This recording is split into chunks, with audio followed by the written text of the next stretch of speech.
Hey guys, what's up? It's the Culture Detective here, investigating your favorite albums. And today I'm going to do the second video in my albums I should have reviewed series, where I talk about an album that's released in the 2010s, but I just haven't heard of it until like a few months ago. So, yeah, and apparently it's amazing, but for some reason I didn't hear about it until a few months ago. So I'm going to talk about it now instead because I just love the album so much.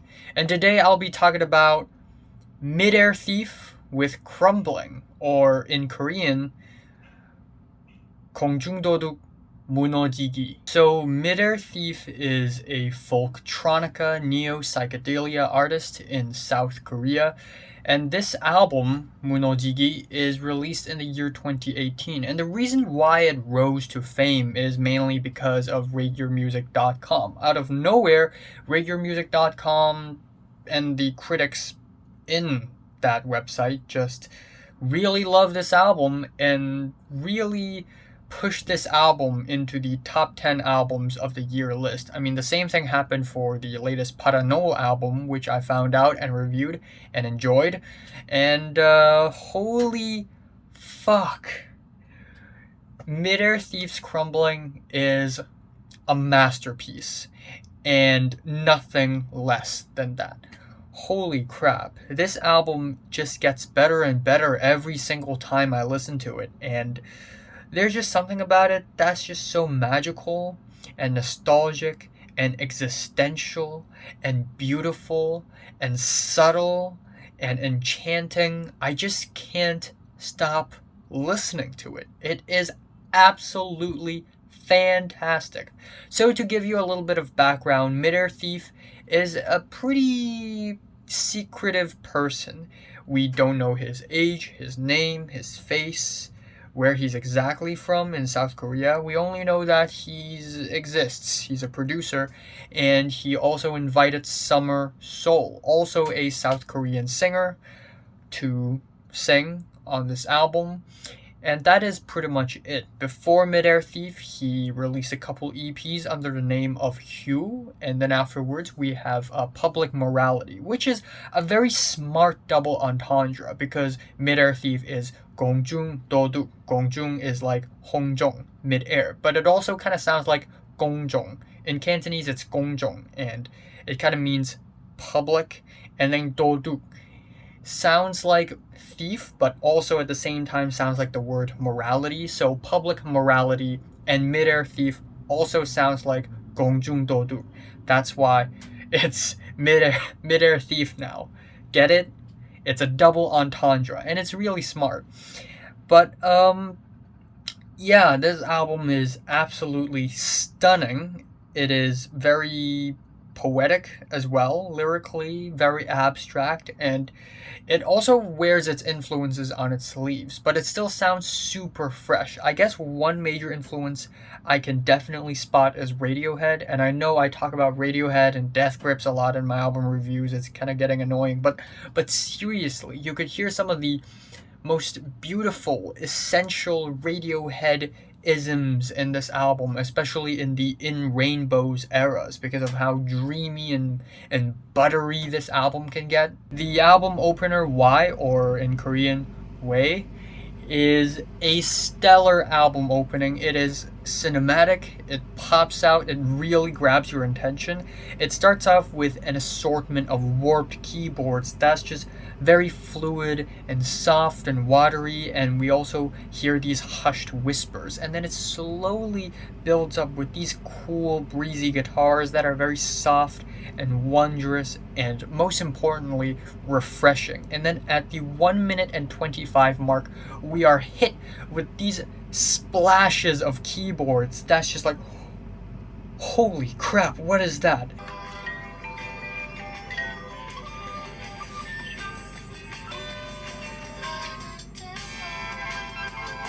God. It's like fresh, cool water and the fragrance of flowers being splashed onto my face, and then it sort of transitions into these very fluid, plasticky beats with the very cycling drum beats at the back. And these keyboards, they're sort of melting. They're like deteriorating and it sounds fantastic. I haven't heard a lot of albums or music that sounds like this. It's just constantly melting and oozing, and it's so sunburned, and it just gives off such an interesting vibe and atmosphere. And lyrically, I don't speak Korean. Leave me alone, okay? But I tried to look for the lyrics, and apparently the lyrics sort of deal with entering a new world, entering a different world, having a new attitude and perspective, and it just sounds so otherworldly. It's like this album is inviting the listeners to enter this world of light blue and light green, of cool waters, leaves, sunshine. It's just wonderful. It's wondrous. And then we have the second track, These Chains, or in Korean, Soy Sa Sal. And oh my god, this track is now one of my favorite songs in the entire 2010s. The song is just pure magic, with the very crushing guitars, the very vulnerable vocals. So Midair Thief himself and Summer Soul also sings on this album, but they both have a very different voice. Midair Thief's vocals is nowhere near as lively or as smooth or as just bright as Summer Soul's vocals, but Midair Thief's vocals in comparison is so much weaker. Like, he's just not as good at singing. But there's something so weak and so vulnerable about it. It just feels so open, like it's inviting people to just expose themselves to the wonderful music of this album. And we also hear these like crunching sounds, these text-to-speech sounds just mixed into the production of the track, and it just gives this track so much more presence.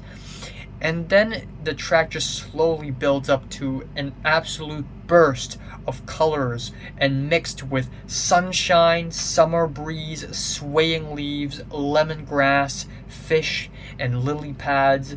It is just absolutely stunning. If you close your eyes while listening to this track, you could actually paint an entire picture in your mind, like a Cezanne or a Monet or a Renault or any of the French Impressionist paintings. Like, you could just visualize an entire painting in your head while listening to this song. This song is just that magical. And then the track just evolves into these raining guitars, these snipping snares, and it ends off kind of muffled, and then it explodes into these acoustic guitars. It's just absolutely stunning. And lyrically, we have lyrics about eyes and knives and fire spitting asphalt all over the place. There's just a kind of natural imagery that's in the lyrics that makes this track so much more lively and real. And then we have the third track, Gamun. That's literally the name of the song. And this track is an easygoing guitar jam that's just really smooth and winding, and it sort of quiets down suddenly. It would just stop. It would just suddenly stop and get quiet. And then it would build up, and then it would just stop. But instead of sounding kind of annoying, it actually sounds so much more dynamic with that. Maybe it's because the production is just so refreshing. We're just savoring every single second of the song. But the vocal duet is just very charismatic here. Again, we have Midair Thief's very weak, vulnerable vocals, plus just Summer Soul's more charismatic vocals, and together they just have a lot of chemistry. And the constantly running guitars and drum beats is just fantastic, and it just transitions into these dreary, sour bits, and then it explodes again. Lyrically, we have lyrics about feeling warmth, fading memories, and melodies. Just, I don't quite know how to make of these lyrics, but from how I feel listening to this song, I feel like it's just really feel good. Like, listening to this song is like I'm entering a trance where my memories and all my pain and suffering just kind of flows away into the wind, and it's just beautiful. And then we have Curve and Light, Gong Song Gua Tu Gua Guang, and boy, this song is just, it's exquisite. We have the intro to the track, which I'm gonna be honest here, the intro to Curve and Light has got to be one of the best things I've ever heard in any music that's come out of the 2010s. It's just, there's something about it that's just so, oh my god. It's the very sunburnt and scorched wobbly synth. It's like a jello that's kind of about to turn to water, and then it somersaults very lively and tender and youthful and playful and charismatic vocals. That's just like, there's something about the vocals that just reminds me of Mary. It just reminds me of her, and immediately I'm like, this is it. This song is amazing.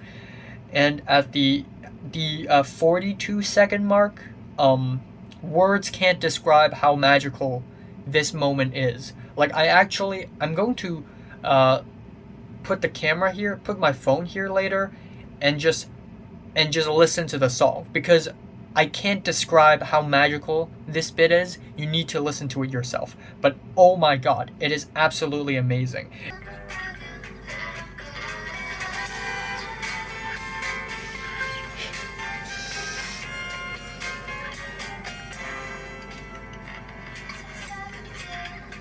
And then it transitions into these very smooth, flowing and floating reverby keys. It's very sweet, it's very buttery, and this soundscape is just enchanting. And we have very existential lyrics, especially it suddenly has these English lyrics near the end, with lyrics like, "In the end will be colors," which is very abstract, but kind of get the point, I guess. The track Crumbling Together, or in Korean, 함께 무너지기, is 9 minutes and 38 seconds long.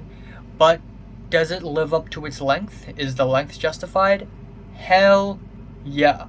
This track is amazing. It is a multi-faceted dreamscape. And essentially this track is about building relationship, building trust, and it's tumultuous, for the lack of a better word, because it becomes very sweet, it becomes very sour, it constantly changes, it constantly progresses. It's like an ever-changing, ever-growing track, and it is absolutely a masterpiece. We have these very vocal, heavy, quiet intros, which is so reminiscent. It's like revisiting a childhood dream. There's something so soft and so tender about it. It's like I'm being transported to a time when I was younger, when things were simpler, and it's so moving. It can almost move me to tears. And then at the 1 minute mark, it just becomes this very cold and dreary guitars. That just sounds so lost. And it's so cold, but it's not the kind of cold that pierces through your skin and bones. It's the kind of cold that's damp. It's like I'm in a cave. And it's beautiful, it's cool, it's breezy, it's chilling. And then at the 3 minute mark, it swells into this very bright, beautiful, and just lovely set of instrumentals. And at the 4 minute 20-second mark, it just turns into this very sour and strange track. The strings turn ominous, and we have these banging sounds in the background, which just pushes this track forward in such a strange, malformed manner. And then the second half of the track just becomes this soft, echoey chamber of soundscape with these very ambient sounds that's just either ocean noises or just a television static sound. And either way, it is absolutely breathtaking. And then we have the track Protector, and in Korean, 수호자, which reminds me in Cantonese, 사우제. But basically, it is another fantastic song. It starts off like a dreamy and quiet lullaby, and then we have these guitars and these pianos that's just so watery. It's sort of swimming like a very free fish. And then we get these very odd woodwinds and this compressed church bell sound in the back, just bung, and then it just explodes into these loud wailing strings that sounds like tides and waves clasping in the ocean. Again, incredibly visual. Like, you can just close your eyes and you would see things, you would see colors in this song. It is just that visual, and I just really love that. Not a lot of music can reach such visual greatness. So shout out to Midair Thief for achieving that. Then we have the last two songs, which I admit is not as good as the first 6 songs. Right? 1, 2. Yeah, not as good as the first 6, but still really good. You put these songs right beside other songs that's released in 2010s, you still get a pretty good result. First off, we have Deut or Hulk. And this track is where we enter the nighttime phase. If Midair Thief's Crumbling is 24 hours from sunrise to sunset, we have finally arrived at the sunset where things cool down and we begin to feel tired. And the chords on this track is like kind of farewell. It's kind of like a sunset chord progression, and it's also at the same time ever changing and ever growing. And then we have these keyboards that's like aliens trying to communicate, because they're just so sunburnt, they're so scorched and compressed and processed, and again they sound fantastic. The texture is just so intriguing. And then we have the final track, No Answer or Munozi기, and it's amazing. We have these quiet pianos that are very lonesome. We have a slow echoey drum beat at the back, and it's a pretty cinematic ending. You know, we really feel like we're in the end credits of a movie where things finally cool down and we sort of enter the resolution where everything just become really clear and clean. We even have these feedback echoey guitars, which adds a lot of texture onto the track, and it's very cinematic. And yeah, this track is not as strong as the first few tracks, but still, again, it's not bad. And we also have a hidden track that I think is released on certain issues on this album. And yeah, it's definitely not as good as the first few tracks. It's more acoustic, it's more slow paced, but still, the production quality, the musicianship, it's all there and it's all spot on. So yeah, even though this album is only 8 tracks long, every single track is fantastic, and this has got to be the dreamiest album I've ever heard. And I love dreamy music. Trust me, I love dreamy music. I love it a lot. I really don't have anything to complain about on this album. This album is just fantastic from front to back. It's so existential, it's so charismatic, it's so nostalgic, it's so dreamy, it's so beautiful, it's so gorgeous, it's so impressionist. I'm just left with such a strong impression on this album. I just love it. Absolutely. My favorite song here is These Chains, and if I had to pick my least favorite one, it would be No Answer. I'm giving 공중도둑's 무너지기 or Midair Thief's Crumbling a strong 9. Fuck it. A 10 out of 10. A 10 out of 10. And because this album is a 10 out of 10, this is now like my 6th or my 7th favorite album of the 2010s. So I'm gonna have to update my list because this album is now in the top 10. Not even kidding. So, have you listened to Midair Thief's Crumbling? From 1 to 10, how would you rate it? Like it, and subscribe if you want more, and thanks for watching.